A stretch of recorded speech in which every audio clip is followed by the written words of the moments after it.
O Senhor esteja convosco. Ele está no meio de nós. Proclamação do Evangelho de Jesus Cristo, segundo Mateus. Glória a vós, Senhor.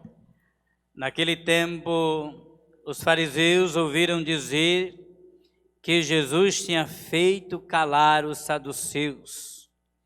Então eles se reuniram em grupo e um deles perguntou a Jesus para experimentá-lo: Mestre, qual é o maior mandamento da lei? Jesus respondeu: Amarás o Senhor teu Deus de todo o teu coração, de toda a tua alma e de todo o teu entendimento. Esse é o maior e o primeiro mandamento. O segundo é semelhante a esse: amarás o teu próximo como a ti mesmo.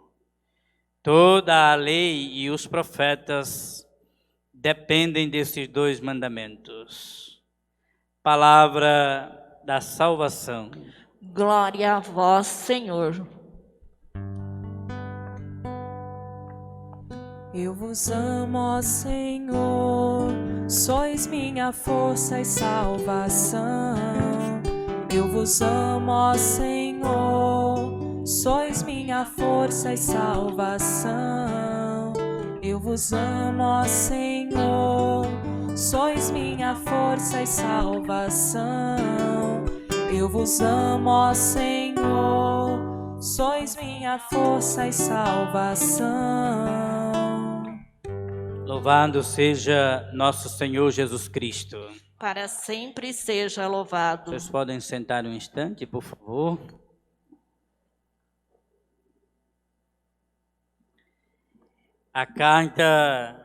A primeira carta de São Paulo aos Tessalonicenses nos coloca diante de um modelo de comunidade. São Paulo elogia o comportamento dos fiéis dessa comunidade que nós chamamos de Tessalônica.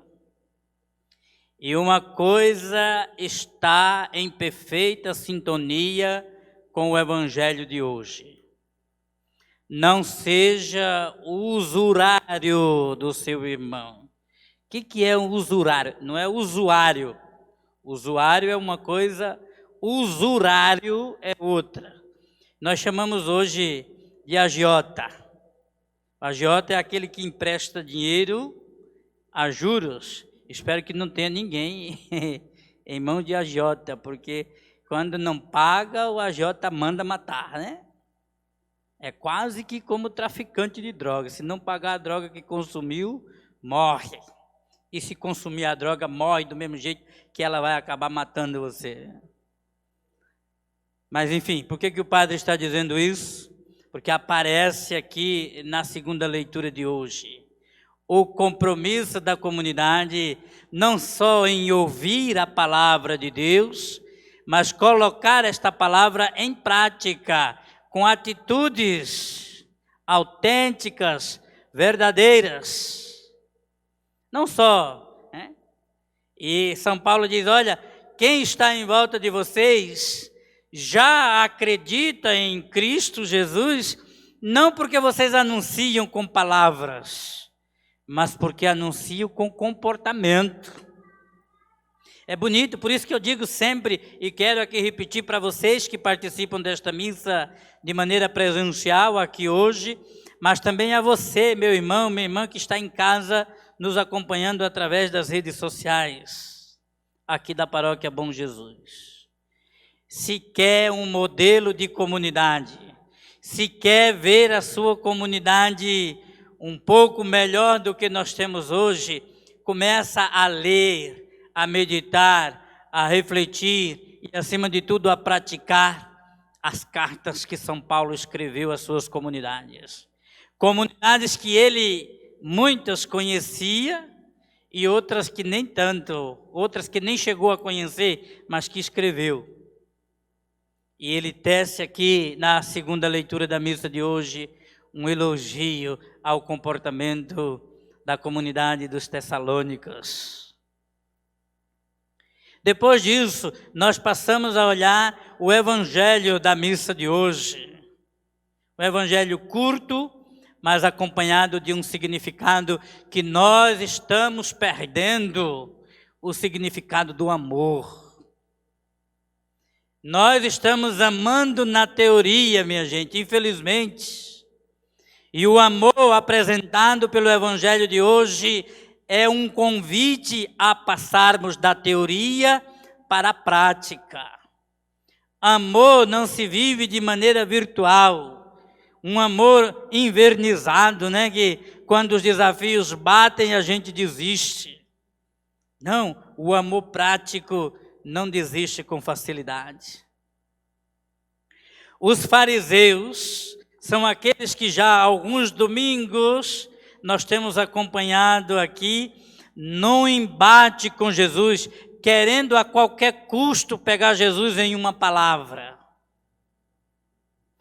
Os fariseus sabem perfeitamente qual é para eles o mais importante ou o primeiro de todos os mandamentos. Para eles, o primeiro e o mais importante de todos os mandamentos era a observância do sábado. Eles não têm motivo nenhum para irem perguntar a Jesus qual é o maior ou o primeiro dos mandamentos. Porque aquele mandamento que eles achavam que era o maior e o primeiro, Jesus já tinha dito, não tem importância quando a vida está em jogo. Quando Jesus diz assim, o sábado foi feito para o homem e não o homem para o sábado, ele está dizendo a vida em primeiro lugar. Porque os discípulos com fome invadem lá a plantação de trigo, colhem e comem. E eles perguntam, por que os teus discípulos fazem o que não é permitido no dia de sábado? Jesus diz, porque tem fome.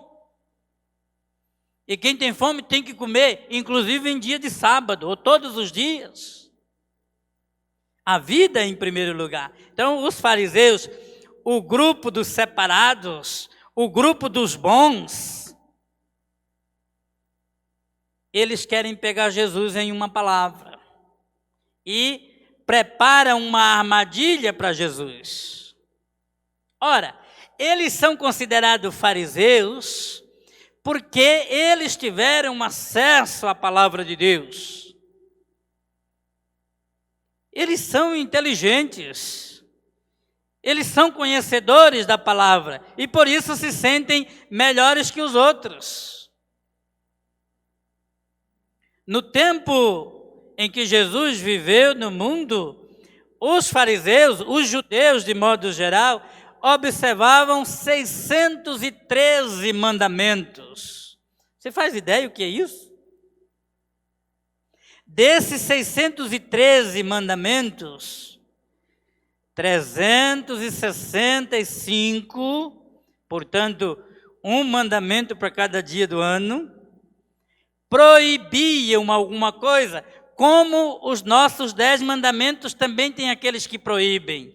Não matem, não roubem, não cometam adultério, não levantem falso testemunho, não cobicem as coisas dos outros, não desejem a mulher do próximo. Não são esses os nossos mandamentos que proíbem?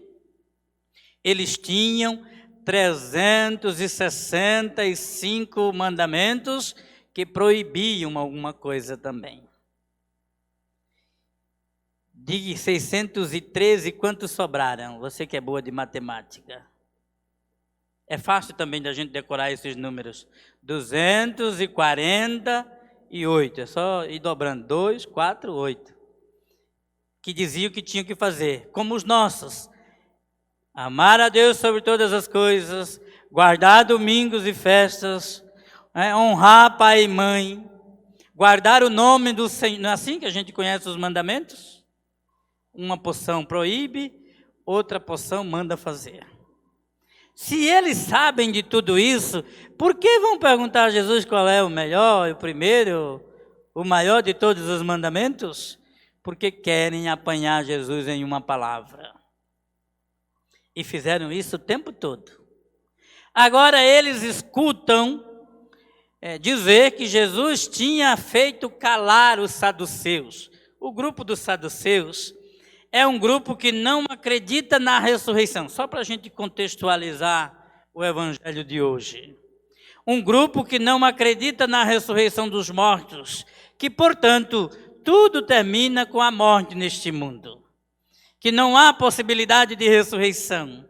Então, os saduceus vão a Jesus com um caso, levando a Jesus uma das leis do Antigo Testamento que Moisés determinou, que chamamos a lei do levirato. O que é isso, padre? É quando uma mulher casa com alguém, o marido dela morre, então o irmão do falecido precisa casar com a cunhada para garantir a descendência do irmão. Olha que coisa mais horrorosa, não? Imagine, eu tenho 5 irmãos. Só para imaginar.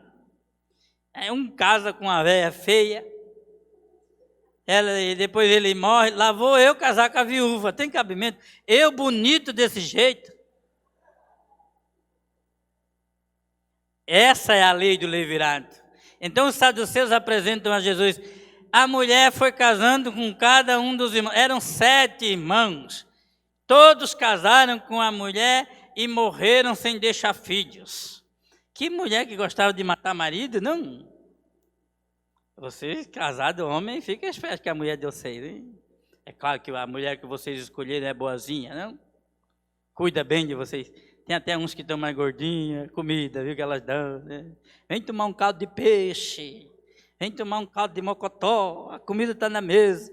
E nós vamos indo, né? E aí quando vê, redondo, colesterol em 400. E os saduceus apresentam a Jesus assim, a mulher morreu também, claro, não vai matar tanta gente assim um dia e não morrer, né? Na eternidade de quem ela é esposa. E Jesus diz, na eternidade ninguém se casa, ninguém se dá em casamento, porque todos serão como anjos. Jesus calou a boca dos saduceus. Agora eles sabem disso, os fariseus, e levam a Jesus essa questão. Qual é o maior de todos os mandamentos? E Jesus diz, amar a Deus com todo o coração, com toda a alma e com todo o entendimento. Quer dizer, você tem que entrar no amor a Deus inteiro. E a segunda face dessa moeda do amor a Deus é o amor ao próximo. Nós dissemos aqui na oração coleta da missa de hoje, nos dirigindo a Deus, o chamamos de Todo-Poderoso. Não foi isso que nós ouvimos? Deus Todo-Poderoso. É isso que nós aprendemos na catequese, que Deus é Todo-Poderoso. Agora, em que consiste o poder de Deus? Deus é poderoso à medida do presidente do Brasil? Uma anta? É esse o poder de Deus? Não. O poder de Deus é semelhante ao poder do presidente da Rússia, que é outra anta também, embora chamar os irmãos de bicho é pecado, viu? O poder de Deus é semelhante dos Estados Unidos? Não, claro que não. O poder de Deus é poderoso à medida em que Ele ama todo mundo da mesma maneira. Eu que sou bom, o presidente do Brasil, da Rússia, dos Estados Unidos. É aí que consiste o poder de Deus, amar todos da mesma maneira. O poder de Deus é esse, diferente de nós, que só amamos as pessoas que nos agradam e rechaçamos as pessoas que nós não queremos por perto. Então, o convite do evangelho de hoje é amar quem nos ama, mas amar também aqueles que nos odeiam. E aqui está a dificuldade de colocar em prática o mandamento. Porque eu gosto de amar aquelas pessoas que trazem bombom para mim, comida fresca todo dia, que bate nas minhas costas e me aplaude quando eu falo alguma besteira. É essa pessoa que eu gosto de amar. É difícil amar aquela que me contraria, que pergunta a mim por que tem que ser desse jeito e não de outro. É porque eu sou o padre, estou dizendo, olha que besteira sem tamanho. Consegue compreender? Então o amor que está presente no evangelho de hoje é o amor que tem duas faces, como a moeda. Se você tiver uma moeda aí no seu bolso, primeiro guarde ela para colocar na coleta. Mais de uma, de preferência. Mas se você tiver, pega para você ver, dos dois lados tem inscrição e rosto. Tem figura e inscrição na moeda. O amor de hoje tem que ter direção a Deus, mas também aos irmãos. Consegue compreender? Não dá para ter amor a Deus se não tem amor ao próximo. Não dá. O próprio São João, na primeira carta que escreveu, ele fez questão de dizer: é mentiroso aquele que diz que ama a Deus, que não vê, e não ama o seu irmão que vê. Gente, eu dizia isso aqui a semana passada, quando nós refletimos o imposto a César. O ser humano é imagem e semelhança de Deus. Se você não ama o ser humano, não tem como dizer que ama a Deus, é mentira. O teu amor é fajuta, o teu amor é de verniz. Por isso eu repito e com isso termino o que eu disse no começo. Não dá para a gente amar somente na teoria. É preciso que o nosso amor a Deus se converta na prática em amor ao próximo.